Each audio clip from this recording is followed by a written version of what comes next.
بہت سے لوگ اس حقیقت سے ناواقف ہیں کہ کوریا دنیا کا انتہائی پراسرار ملک ہے۔ ہم میں سے اکثر لوگ جنوبی کوریا اور شمالی کوریا کو ایک ہی ملک تصور کرتے ہیں، جو کہ ایسا نہیں ہے۔ تقریباً 8 سے 81 سال پہلے نارتھ کوریا اور ساؤتھ کوریا الگ ہو گئے تھے۔ اس سے پہلے اسے یونیفائیڈ کوریا کہا جاتا تھا، پر جاپان حکومت کرتا تھا۔ دوسری جنگ عظیم کے بعد 1945 میں جاپان نے سرنڈر کر دیا تھا اور کوریا 2 حصوں میں تقسیم ہو گیا تھا۔ نارتھ کوریا پر روس نے اور ساؤتھ کوریا پر امریکہ نے قبضہ کر لیا تھا۔ بعد میں 1948 میں نارتھ اور ساؤتھ کوریا میں اپنی حکومتیں قائم ہو گئی تھیں۔ ساؤتھ کوریا ایک نارمل سا جمہوری ملک بن گیا، جبکہ نارتھ کوریا میں کم جونگ کی حکومت قائم ہو گئی اور یہ خاندان آج تک نارتھ کوریا پر حکومت کر رہا ہے۔ تقریباً تمام لوگ اس کو اپنا سب کچھ مانتے ہیں۔ کم جونگ نے نارتھ کوریا کو شروع سے ہی پراسرار ملک بنا رکھا ہے، لوگوں کے ذہنوں کو اس حد تک کنٹرول کر رکھا ہے کہ بہت سے لوگ اس کو اپنا خدا سمجھتے ہیں۔ کم جونگ کی موت کے بعد اس کے بیٹے نے حکومت سنبھال لی، جبکہ دوسری طرف ساؤتھ کوریا ایک انتہائی جدید اور ترقی پذیر ملک بن گیا، جبکہ نارتھ کوریا میں ایسے قوانین بن گئے کہ انسان دنگ رہ جائے، جیسے کہ بلو جینز پہننے پر پابندی، انٹرنیٹ کا عام لوگوں تک رسائی ناممکن۔ صرف 3% امیر لوگ ہی انٹرنیٹ استعمال کرتے ہیں۔ یہاں صرف ایک ہی ایئر لائن ہے اور یہاں کے لوگوں کے لیے ملک سے باہر سفر کرنا انتہائی مشکل کام ہے، اور تو اور ملک سے باہر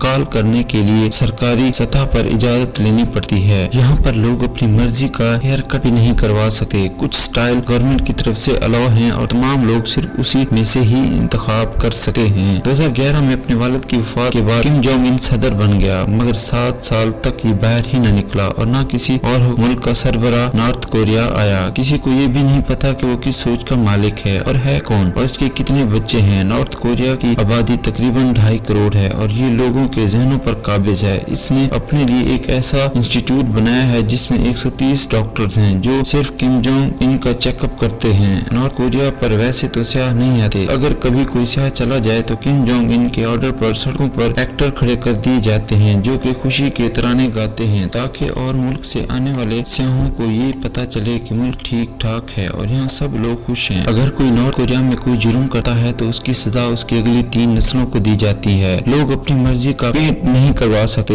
انہیں صرف گرے پینٹ کرانے کی عادت ہے۔ صرف 3 ٹی وی چینلز ہیں جو کہ حکومت کے کنٹرول میں ہیں۔ نارتھ کوریا یہ دعویٰ کرتا ہے کہ اس کے پاس امریکہ سے 5 گنا زیادہ فوجی طاقت ہے، لیکن ایسا صرف اس کا کہنا ہے۔ ہر گھر میں اس نے ریڈیو نصب کرایا ہوا ہے جو کہ کم جونگ ان کے ترانے گاتا ہے، اس کو بند نہیں کر سکتے چاہے آپ بیمار ہوں یا سونا چاہتے ہوں، اور نارتھ کوریا میں صرف ملٹری والے ہی کار رکھ سکتے ہیں، باقی لوگ پیدل چلیں یا پھر پبلک ٹرانسپورٹ پر سفر کریں۔ کم جونگ ان پر ایک الزام یہ بھی ہے کہ اس نے اپنے چاچا کو بھوکے کتوں کے سامنے ڈال دیا تھا۔ اس کا قصور صرف اتنا تھا کہ کم جونگ ان تقریر کر رہا تھا اور وہ سو گیا تھا۔ آپ وہاں بائبل نہیں پڑھ سکتے، اگر آپ پڑھتے ہیں تو یہ آپ کا آخری دن ہوگا۔ اگر آپ نارتھ کوریا کا وزٹ کرنا چاہتے ہیں تو آپ کو اپنا موبائل گھر چھوڑنا پڑے گا، کیونکہ ایئرپورٹ پر آپ سے موبائل لے لیا جائے گا اور واپسی پر آپ کو دیا جائے گا، اور آپ کو صرف گائیڈ کی روایت پر عمل کرنا پڑے گا۔ اگر آپ ایسا نہیں کرتے تو آپ کا واپس آنا مشکل ہوگا۔ نارتھ کوریا میں ہر 5 سال بعد الیکشن ہوتے ہیں اور سلیکٹ کرنے کے لیے عوام کے پاس صرف کم جونگ ان ہوگا اور اس کے مد مقابل کوئی نہیں۔ اگر آپ کو میری یہ چھوٹی کاوش اچھی لگے تو میرے چینل کو سبسکرائب کریں اور میرے پیج کو لائک کریں۔ شکریہ۔